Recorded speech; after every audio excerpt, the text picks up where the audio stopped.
3 years had passed since the exile, and the Sol system looked nothing like it had before.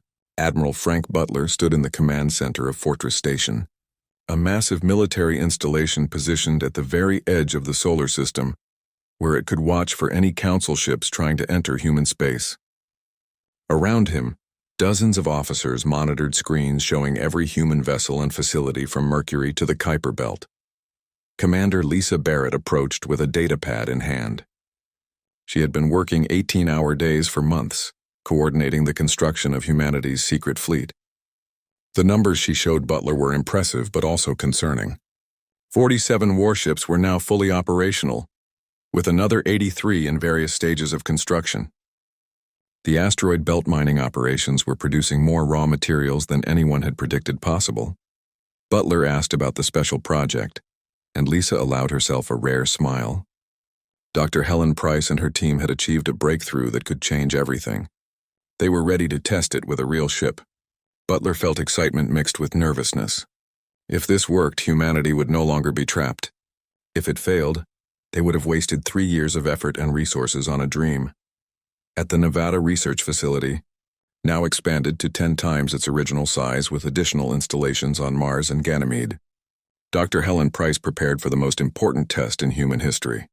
Her team had spent every waking hour for 3 years combining human engineering with carefully studied alien technology to create something the galaxy had never seen before.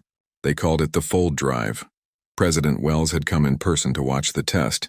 She stood beside Helen in the observation room, surrounded by the best scientific minds humanity could gather. Helen explained how the drive worked in simple terms. Instead of using fixed jump gates like the Council did, the Fold Drive created a temporary fold in space itself. A ship could step outside normal space and reappear somewhere else almost instantly. The president asked if Helen was certain it would work. Helen glanced at Marcus Cole, her lead engineer, who nodded confidently. The mathematics were solid. The small-scale tests had all succeeded. Now they needed to prove it worked with an actual spacecraft carrying a living pilot. Jake Morrison had volunteered to pilot the test ship without hesitation. The Pathfinder was barely larger than a shuttle, packed with experimental technology that might work perfectly or might tear the ship apart. Jake had told Derek Stone that if the test succeeded, humanity would prove they didn't need the Council's jump gates. They could go anywhere in the galaxy on their own terms. The countdown began, and everyone in the observation room held their breath. The Pathfinder's drive activated with a low humming sound that built to a crescendo. The space around the small ship began to shimmer and distort like heat waves over hot pavement. Then suddenly the ship simply vanished, leaving empty space where it had been a moment before. 3 seconds passed that felt like hours. The observation room was completely silent except for the sound of people breathing and hearts beating. Then space rippled again at exactly the predicted location, and the Pathfinder reappeared. It had traveled a distance that should have taken weeks using conventional drives, and it had done so in seconds. Jake's voice came over the radio, excited and slightly shaky. He had just been at the edge of the Kuiper Belt, and now he was back. It had actually worked. The observation room erupted in celebration. People were hugging each other, cheering, some crying with relief and joy. President Wells embraced Dr. Price, tears streaming down her face. Humanity was no longer trapped in the Sol system, but the Fold Drive was just one part of humanity's transformation.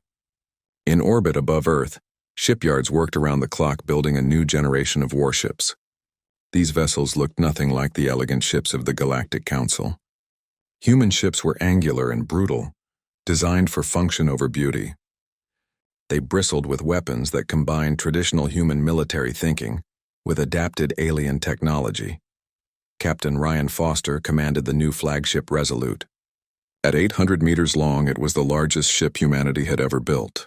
Its hull was made from materials mined in the asteroid belt and processed in zero-gravity foundries, creating alloys that were stronger and lighter than anything possible on Earth. The ship carried enough firepower to fight multiple Council cruisers simultaneously. Admiral Butler toured the ship and was impressed by everything he saw. Ryan told him the Resolute was a beast, powerful and tough and ready for war. Butler replied that he hoped they would never need to find out how it performed in actual combat, though both men knew conflict was probably inevitable. On Mars, the transformation was even more dramatic. Governor Claire Bennett oversaw the rapid expansion of the Red Planet from a small colony into humanity's industrial heartland. The population had exploded from thousands to millions as people left Earth to help build the new empire. Massive domed cities covered the surface while underground. Factories produced everything from ship components to advanced weapons. Claire reported to Earth's leadership that Mars was thriving beyond anyone's expectations. The planet would be completely self-sufficient within 2 years. The terraforming projects were ahead of schedule. Mars had become proof that humanity could take a dead world and make it live again. In the asteroid belt, mining operations extracted every useful material from thousands of rocks floating in space. Entire asteroids were hollowed out and converted into refineries and habitats. William Grant coordinated a workforce of hundreds of thousands spread across the belt. He explained to visitors that the council had never bothered with asteroid mining because it was too much work for too little immediate reward. But humanity couldn't afford to waste any resources. The ice mining operations on Europa and Enceladus provided water and fuel for the expanding human presence throughout the solar system. These installations were testing grounds for survival technology, pushing the limits of where humans could live and work. If people could survive on an ice moon orbiting Jupiter, they could survive almost anywhere. The most controversial development was happening on the moon. Dr. Peter Yang led a team developing advanced artificial intelligence at a secret facility. The council had banned true AI centuries ago after what they called the synthetic uprising, but humanity had no such restrictions and no intention of limiting themselves. The AI systems Peter's team created were called distributed intelligence networks. They could coordinate entire fleets of ships, manage complex logistics across multiple planets, and even assist with strategic military planning. Peter explained that the council relied entirely on organic beings for every decision, which meant everything moved slowly through layers of bureaucracy. Human AI could think and act far faster. 3 years of isolation had transformed humanity, from a species begging for acceptance into a civilization that no longer needed it. Derek Stone traveled constantly between human installations, checking on progress and keeping people motivated. On Titan, he met with Governor Sam Turner, who reminded him of his earlier promise. Derek had said humanity would show the council what happens when you corner them. Sam wanted to know if they were ready. Derek looked out at the construction yards visible through the dome. Ship after ship hung in space in various states of completion. Soon they would join the hidden fleet humanity had built in secret. He told Sam they were almost ready. They had the ships and the technology. Now they needed to make sure they had the will to use them when the time came. Back on Earth, President Wells gathered her closest advisors for a final assessment. Admiral Butler reported that the fleet was ready. Dr. Price confirmed that the fold drive was reliable. Governor Bennett assured her that the colonies could support themselves if Earth was attacked. Everything was in place. The president made her decision. It was time to show the galaxy that humanity's exile was over, not because the council was ending it, but because humanity was ending it themselves. They would emerge from their cage not as prisoners begging for freedom, but as a new power that demanded respect. The orders went out across human space. The fleet began to gather, and humanity prepared to return to the galaxy on their own terms. The Council patrol cruiser Vigilant drifted through the nebula on what its crew considered a boring routine patrol. Commander Thexall barely paid attention to the sensor displays as he reviewed supply requisitions at his station. In 5 years, since the human quarantine began, there had been exactly 0 violations. The primitive species had apparently accepted their fate and stayed in their cage. His sensor officer suddenly made a sharp clicking sound that indicated alarm. Thexall looked up from his paperwork with irritation. The officer reported detecting a vessel with an unknown configuration heading directly toward the quarantine boundary. Thexall asked if it was human, and the officer confirmed it was, but something was wrong. The energy readings didn't match anything in their database of human technology. Thexall ordered red alert and weapons charged. He told communications to open a channel to Council Command and to hail the human vessel. For the first time in years, his patrol duty had become interesting. He wondered if the humans were foolish enough to actually challenge the quarantine. Aboard the human ship Venture, Captain Lisa Barrett smiled when her communications officer reported the hail. The council ship was ordering them to stand down and return to their system immediately. Lisa calmly told the officer to respond with a single word: no. Then she ordered the transmission of the message package to all Council vessels within range. The message was a formal declaration from President Margaret Wells. It would be delivered by Ambassador Derek Stone, who sat in the Venture's ready room prepared to address the entire galaxy. The transmission began broadcasting on every Council communication channel, impossible to block or ignore. Derek's face appeared on screens across Council space as the message spread through their network like wildfire. He began speaking in a calm, steady voice that carried absolute confidence. He addressed the people of the Galactic Council directly, reminding them that 5 years ago they had exiled humanity to their home system. They had called humans too primitive, too aggressive, too volatile. Derek admitted they might have been right about those things. But the Council had made one critical mistake. He paused to let his words sink in before continuing. The Council had left humanity alone with their problems, their determination, and their creativity. In those 5 years, humans hadn't been sitting idle and hoping for mercy. They had been building and innovating and becoming something the Council never anticipated. The transformation was complete, and now humanity was ready to show the galaxy what they had accomplished. Derek explained that humanity had developed their own faster-than-light travel that didn't require Council jump gates. They had built a fleet that rivaled any in the galaxy. They had transformed the Sol system into an empire that needed nothing from the Council. And now they were announcing that the quarantine was over, not because the Council was ending it, but because humanity was ending it themselves. The camera angle shifted to show the space behind Derek's ship. As if on cue, more human vessels began emerging from fold space in perfect formation. One after another they appeared, each one broadcasting its identification. 50 warships materialized in a coordinated display of power that left the Council observers stunned. This was more ships than they believed humanity capable of building in a century, let alone 5 years. Derek continued his message with words that would echo across the galaxy. Humanity was no longer asking for permission to join the Council. They were informing the Council that humans were claiming their place among the stars. They had identified 17 uninhabited systems with valuable resources that they intended to colonize. They had also identified 3 systems where Council species were oppressing indigenous populations, and humanity would be liberating those populations. In Council chambers across known space, panic and chaos erupted. This was unprecedented in galactic history. A quarantined species was openly defying the Council's authority and threatening military action. Delegates shouted over each other, some demanding immediate military response, others urging caution. Derek delivered his final statement with absolute conviction. The Council had a choice to make.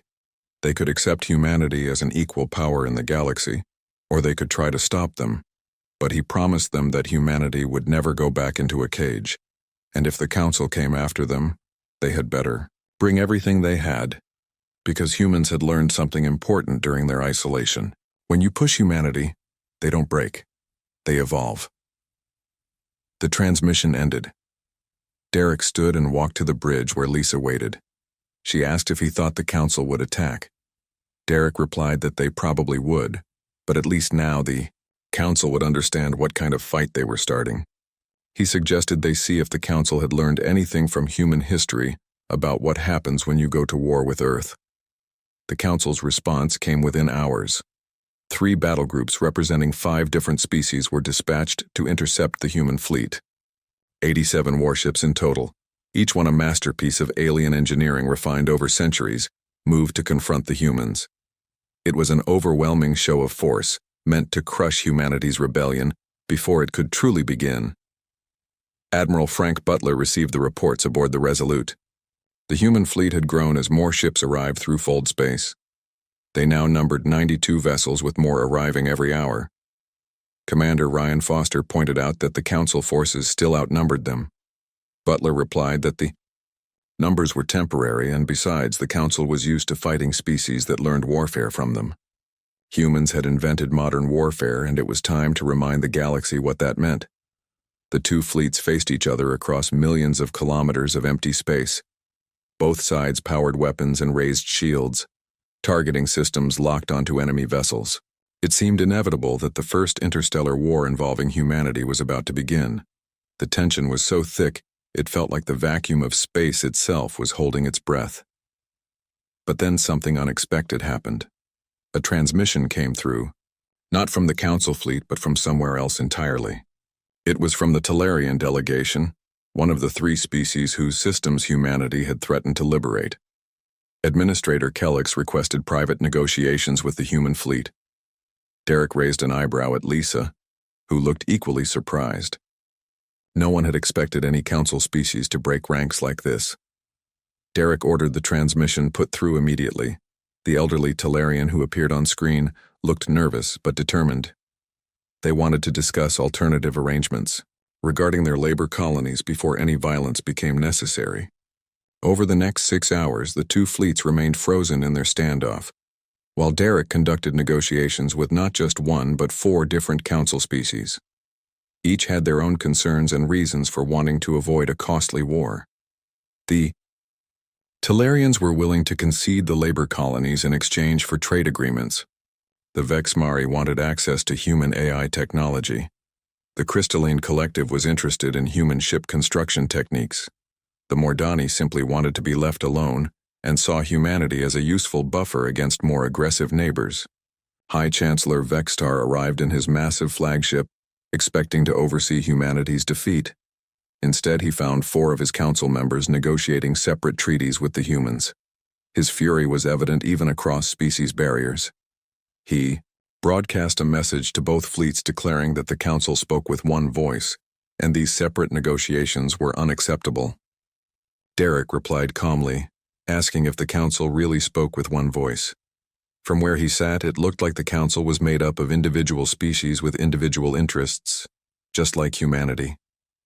He pointed out that Vextar's own allies were already making deals because they understood the reality of the situation. Vextar demanded to know what gave humanity the right to challenge council authority. Derek's response was simple and direct. He dared to treat them as equals, which was apparently more than they did for each other. Then he laid out exactly what would happen next. The council fleet would stand down, the negotiations would continue, and humanity would colonize those uninhabited systems whether the council liked it or not. When Vextar asked what would happen if they refused, Derek's expression turned cold. They would find out which fleet was truly superior, and given that 4 of the 8 species present had already decided they didn't want to fight humanity, he wasn't sure the council wanted to discover the answer to that question. The standoff lasted 3 more days. Human ships continued to arrive, shifting the numerical balance in their favor. More importantly, more council species began private negotiations with Derek's team. Each species that broke ranks weakened Vextar's position further. The unified front he needed to crush humanity was crumbling before his eyes. Finally, Vextar recognized the truth. The council wasn't united enough to wage war against a determined opponent. The member species cared more about their own interests than enforcing a failed quarantine. His flagship withdrew from the confrontation zone. The battle groups dispersed and returned to their territories. Humanity had won without firing a single shot. Lisa told Derek afterward that his strategy had been either brilliant or incredibly lucky. Derek admitted it was probably both. But they had proven something crucial. 2 years after the boundary standoff, the galaxy looked fundamentally different than it had for thousands of years. Humanity had established colonies in 23 star systems, far beyond the 17 they originally claimed. The Council had protested and negotiated, and ultimately been forced to accept that their age of absolute authority was finished. Governor Claire. Bennett stood on the observation deck of the colony ship Promise as it entered orbit around humanity's newest world. They had named it New Haven, and it was the 8th Earth-like planet humans had claimed. Her job was to make sure this colony succeeded where others had faced serious challenges. She looked down at the pristine world below and felt the weight of responsibility. Her aide, Kevin Murphy, stood beside her, admiring the view. He commented that it was hard to believe the Council had left such a beautiful world empty for centuries. Claire corrected him gently. The planet wasn't empty. The Council had automated mining operations, stripping resources from the asteroid belt. They just never bothered colonizing the actual habitable world, because it required too much effort. When they could simply take what they needed and leave, Kevin nodded understanding, but Claire's expression remained troubled. The rapid expansion was putting enormous strain on humanity's resources and personnel. Every new colony needed infrastructure, defense systems, and governance structures. They were spreading faster than they could properly establish themselves, and sooner or later that would cause problems. Back in the Sol system, President Wells wrestled with the same concerns. In the 7 years since the exile, Earth's population had actually decreased by 15% as people emigrated to new colonies. Mars had become humanity's real capital with twice Earth's industrial capacity. The center of human civilization was shifting, and not everyone was comfortable with that change. During a cabinet meeting that included representatives from a dozen different systems, Wells voiced her concerns. They were growing too fast. They needed to consolidate and make sure existing colonies were stable before expanding further. Admiral Butler disagreed strongly. If humanity stopped expanding, they would look weak. The Council was watching for any sign of overextension. They needed to project strength through continued growth. Dr. Helen Price, now directing all of humanity's research and development from Titan, offered a different perspective. They could project strength without colonizing every empty planet they found. Instead, they should focus on making their existing territory absolutely impregnable. The debate went on for hours, revealing a fundamental divide in human leadership between those who wanted careful, sustainable growth and those who pushed for aggressive expansion. But events in a distant region called the Outer Reaches took the decision out of their hands. Captain Ryan Foster commanded the exploration vessel Pioneer when they made first contact with the Gen, an advanced species the Council had never encountered. The Gen had limited themselves to just 3 star systems, believing that expansion beyond that invited corruption and conflict. Ryan reported to Admiral Butler that the Gen reminded him of what humanity might have become if they had accepted the quarantine. They were isolated and stagnant but peaceful. The Gen had detected unknown ships entering their space and were afraid. They thought pirates or possibly a species from beyond Council space might be threatening them. This confirmed what human scouts had suspected for months. The Galactic Council's authority extended far less than they claimed. Beyond their core territories lay vast regions of unexplored and uncontrolled space, potentially filled with other civilizations and unknown dangers. Derek Stone traveled to the Gen homeworld personally to negotiate. The Gen leadership consisted of philosophers rather than politicians, and they met him in a crystalline chamber that produced harmonious sounds. Derek explained through a translator that humanity sought alliance, not dominance. He told them that humans remembered what it felt like to face a powerful force alone, and they wouldn't abandon the Gen to that same fate. The eldest Gen philosopher, whose name translated as Keeper of Memory, studied Derek with ancient eyes. The being asked why such a young species spoke with the wisdom of experience. Derek answered honestly. Humanity had been underestimated, isolated, and threatened with extinction. They survived by becoming something greater than they were before. Now they were offering the Gen the same opportunity. The alliance with the Gen brought humanity something unexpected, but valuable. It gave them legitimacy. Here was an advanced, peaceful species voluntarily joining with humanity, rather than being conquered or coerced. It suggested that maybe Earth's growing empire could be different from the Council's oppressive hegemony. Other species followed the Gen's example. The Tarkin were a warrior culture that respected humanity's military prowess and wanted to fight alongside them. The Luminari were energy beings fascinated by human artificial intelligence. The Verdani were plant-based organisms whose agricultural science could help terraform marginal worlds into garden paradises. Within 3 years of the boundary standoff, humanity had transformed from a rogue species defying Council authority into the heart of a new power structure. They called it the Terran Coalition, and it encompassed 47 star systems and 8 allied species. It was growing faster than even the most optimistic humans had predicted, but success created new problems that nobody had anticipated. On the colony world called Redemption, serious tensions developed between human settlers and Tarkin warriors who had been given settlement rights as part of the alliance agreement.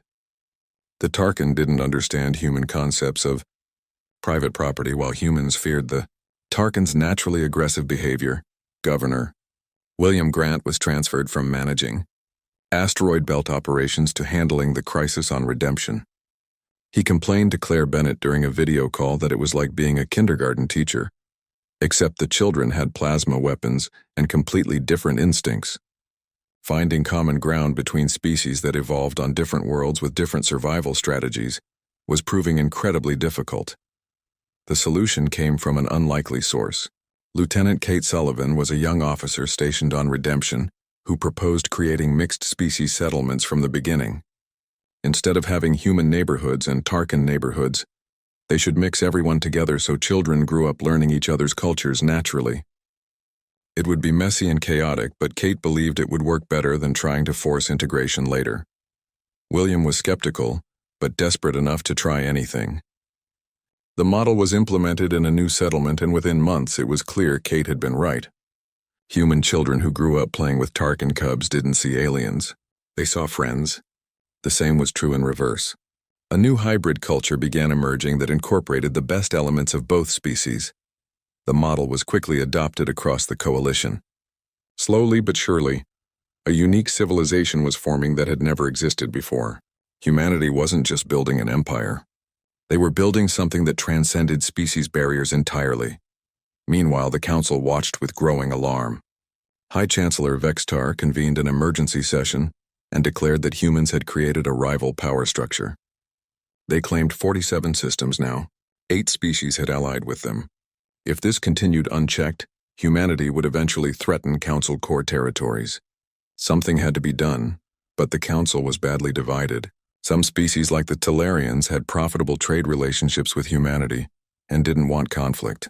Others like the Vexmari were more interested in accessing human technology than fighting them. A few had grown tired of Council bureaucracy and saw humanity's dynamic approach as genuinely appealing. Ambassador Kelvis of the Crystalline Collective suggested offering humanity full Council membership. Bringing them inside the system would allow the Council to moderate and control human expansion. Vextar refused absolutely. Humanity must be contained, not rewarded. But everyone in the chamber knew the truth. Humanity could no longer be contained. The only question was whether the Council would adapt or cling to the old order until it collapsed. Derek Stone understood the situation better than anyone. In a speech to the Coalition Assembly, a new governing body that included representatives from all member species, he laid out his vision clearly. The Galactic Council had ruled for 10,000 years through monopoly and fear. They controlled faster than light travel. They controlled trade routes. They decided who could expand and who couldn't. That era was over. He gestured at the assembled delegates representing a dozen different species united under the Coalition banner. Humanity offered an alternative vision, a galaxy where species cooperated as genuine equals, where technology was shared rather than hoarded, where expansion happened through mutual benefit rather than conquest.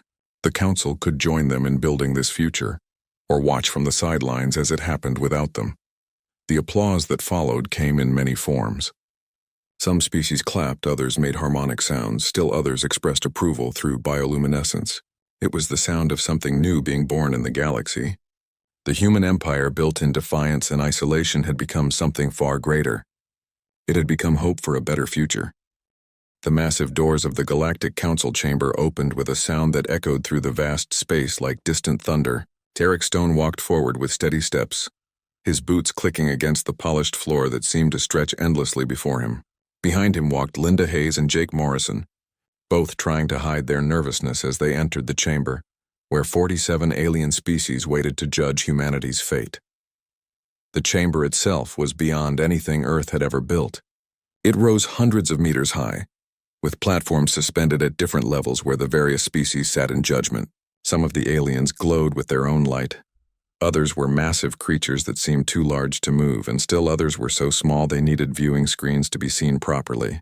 Derek had spent 3 months preparing for this moment, learning the customs and protocols, studying every species that would vote on humanity's petition to join the Council. High Chancellor Vextar dominated the center platform. He stood nearly 4 meters tall, with 4 arms that moved independently and skin that looked like polished black stone. His eyes glowed amber as he watched the human delegation approach. Derek had met him before during the preliminary hearings.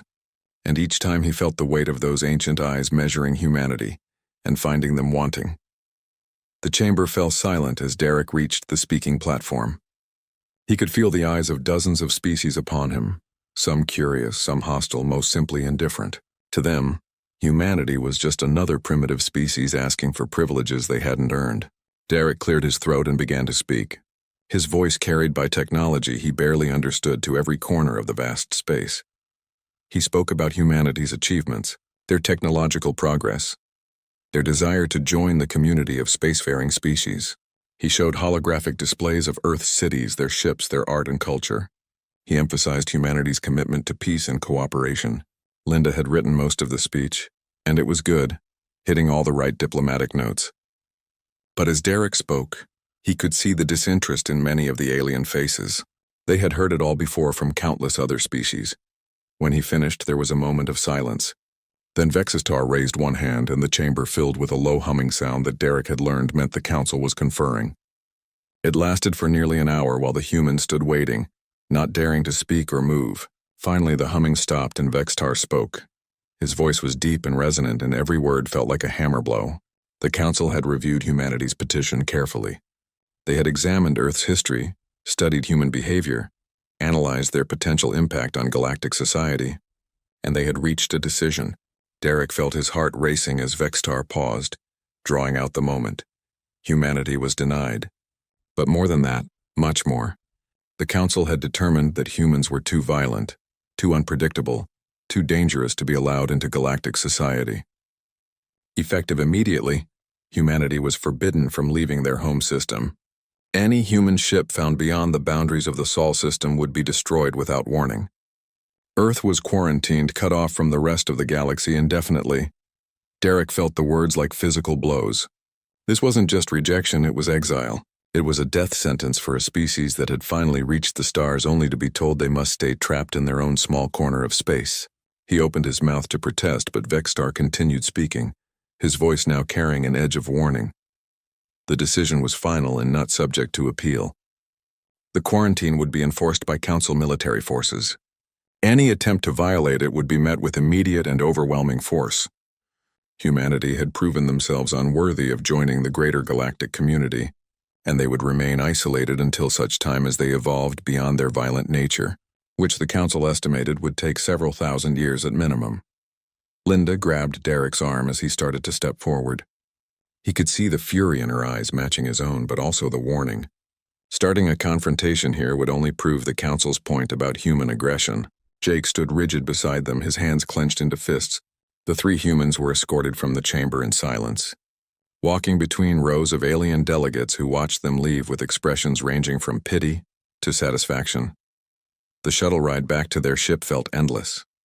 None of them spoke until they were safely inside and the doors had sealed behind them. Then Linda let out a string of curses that would have made a drill sergeant proud. Jake slammed his fist against the wall hard enough to leave a dent. Derek just sat down heavily in the pilot's chair and stared out at the stars. They had failed. Worse than failed, they had been judged and found so wanting that humanity was being locked away like dangerous animals. The implications were staggering. Earth's colonies in the outer solar system would survive, but they could never expand beyond that. The resources of the Sol system were finite. Eventually, in centuries or millennia, humanity would exhaust them and face slow decline and extinction.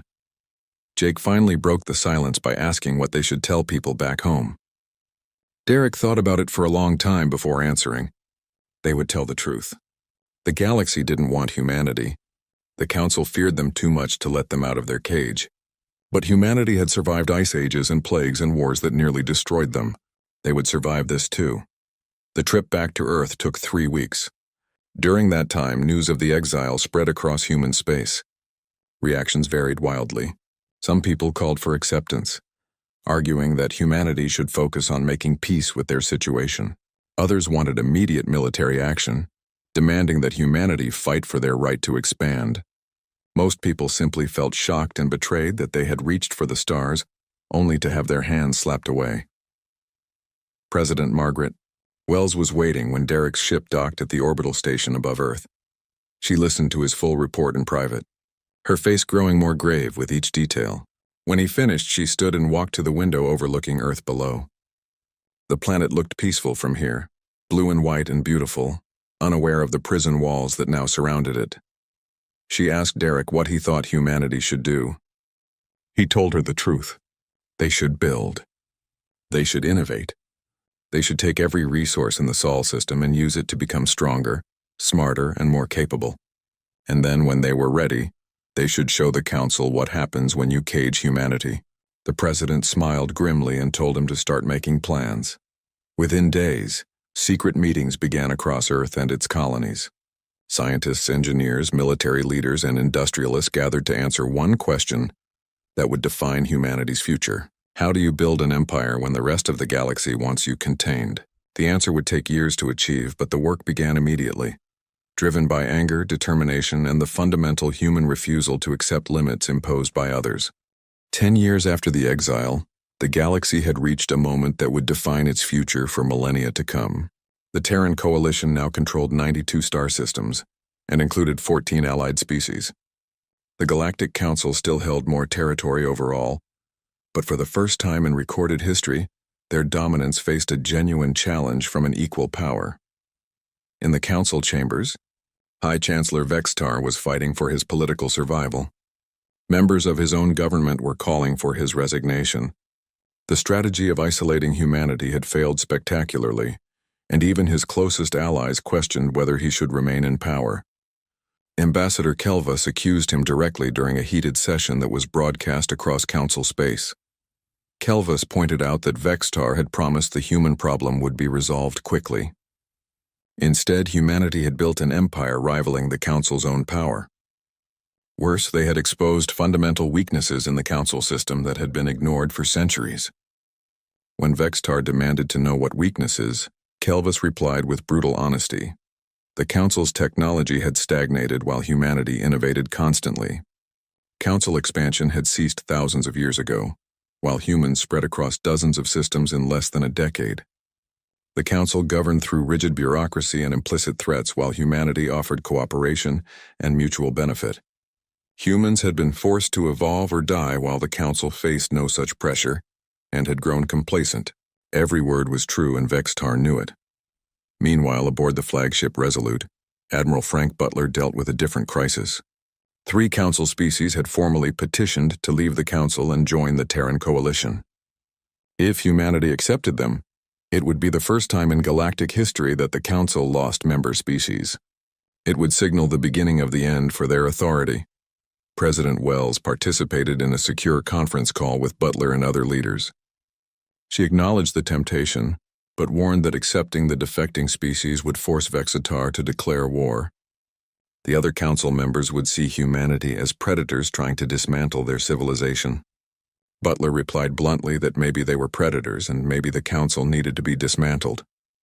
Derek Stone had been listening quietly but finally spoke up. Destroying the council wasn't humanity's decision to make. The council had serious problems, but tearing it down would create a power vacuum that could destabilize the entire galaxy. They needed a different approach that would force the council to evolve without destroying it completely. The plan Derek proposed was bold and risky. Humanity would invite the council to a summit where they would negotiate a new framework for galactic governance. This framework would acknowledge both the council and coalition as legitimate powers with defined territories and spheres of influence. It would require the council to accept humanity's expansion and autonomy while humanity would acknowledge council authority in their own space. Dr. Helen Price called it a dual power structure similar to Earth's Cold War.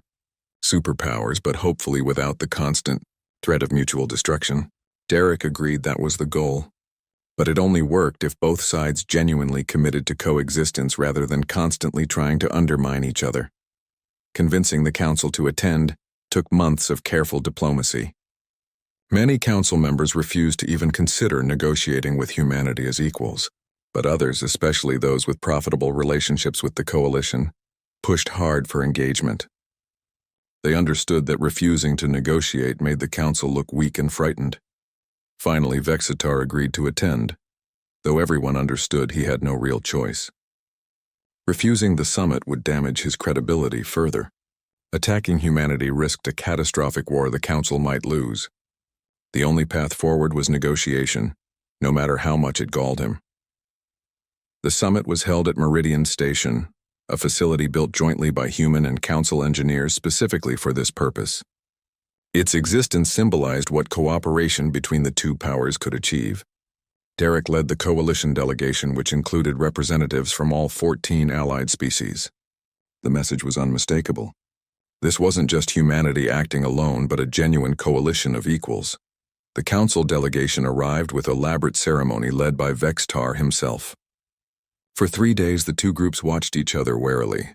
Neither side wanted to appear weak by making the first concession. Finally, on the 4th day, actual negotiations began. Admiral Lisa Barrett, now humanity's chief military advisor, presented the strategic situation with brutal honesty. She explained that the Council fleet had approximately 4,000 ships, while the Coalition had only 800. Numerically, the advantage was clearly with the Council. Vextar's posture suggested satisfaction at hearing this admission. But Lisa continued without pause. Coalition ships were more advanced with superior weapons and shields. Human fold drives allowed instant deployment anywhere in the galaxy, while Council ships relied on fixed jump gates. AI coordination meant Coalition fleets could execute complex maneuvers that Council forces couldn't match. Lisa displayed tactical simulations demonstrating her points. The Council's military advisors studied them carefully, and Derek could see the exact moment they realized she was telling the truth. In a direct conflict, casualties would be catastrophic on both sides with no guarantee of victory for either. The strategic balance was far more even than the raw numbers suggested. Derek built on Lisa's presentation by making the political case. Mutual destruction served no one's interests, but neither did maintaining the status quo. The galaxy was changing whether anyone liked it or not. New species would continue to emerge and develop their own technologies and demand their place among the stars. The question wasn't whether humanity deserved to be there. Humans were there regardless of Council approval. The real question was whether both sides could create a framework for peaceful coexistence. What followed were the most intense negotiations in galactic history. Every point was contested and debated at length. Territory boundaries, trade routes, technology sharing agreements, military restrictions, dispute resolution mechanisms. Everything had to be worked out between parties that still fundamentally distrusted each other. Dr. Peter Yang found an unexpected ally in a Vexmari scientist named Exiled. Despite the Council's official ban on artificial intelligence, Exiled had been secretly researching the field for decades. He was fascinated by humanity's distributed intelligence networks and believed they could revolutionize Council operations, but he knew the Council would never officially approve them. Peter suggested creating an unofficial joint research program with tacit approval from both sides. They could share the benefits without formally violating Council law. It was exactly this kind of creative problem-solving and dozens of private conversations that ultimately made the summit successful. The formal negotiations provided the framework, but real breakthroughs came from individuals willing to look beyond old prejudices. After 6 weeks of exhausting work, they had a complete agreement. The Meridian Accords established clear principles for the new galactic order. The Council would officially recognize the Terran Coalition as a sovereign entity with full rights to its territories. The quarantine was formally ended and no attempt would be made to reverse human expansion. The Coalition would recognize Council authority in their space and agree not to actively recruit Council member species. However, any species that freely chose to leave the Council wouldn't be prevented from joining the Coalition. Both organizations would establish embassies and work toward trade agreements. Technology would be shared through negotiation rather than monopoly. A joint council would handle disputes and coordinate on issues affecting the entire galaxy like piracy, exploration of unknown space, and first contact with newly discovered species. Military forces would respect territorial boundaries with violations treated as serious diplomatic incidents, subject to investigation. The agreement wasn't perfect, and hardliners on both sides opposed it. But it was workable, and that was enough. The signing ceremony was broadcast across the galaxy. President Wells signed for humanity alongside Derek Stone and representatives from each coalition species. High Chancellor Vextar signed for the Council with an unreadable expression. During the ceremony, Vextar stated bluntly that the document didn't make them friends. It simply established rules for being enemies in a civilized manner. Derek replied that he would accept that. Peace through clear boundaries was better than war through misunderstanding. The following months tested the new framework repeatedly. There were incidents and disputes and accusations of violations, but each time, instead of escalating to violence, the Joint Council convened and worked through the problems. Slowly and grudgingly, the system began to function properly. 5 years after the Meridian Accords, Derek Stone retired from diplomatic service. He had spent 15 years managing humanity's relationship with the galaxy, and he was exhausted. At his retirement ceremony, President Wells spoke about his accomplishments. When Derek had stood before the Council 15 years earlier, humanity faced exile and slow extinction. Now they were one of 2 major galactic powers leading a coalition working toward a better future. Derek's speech was much shorter than the president's.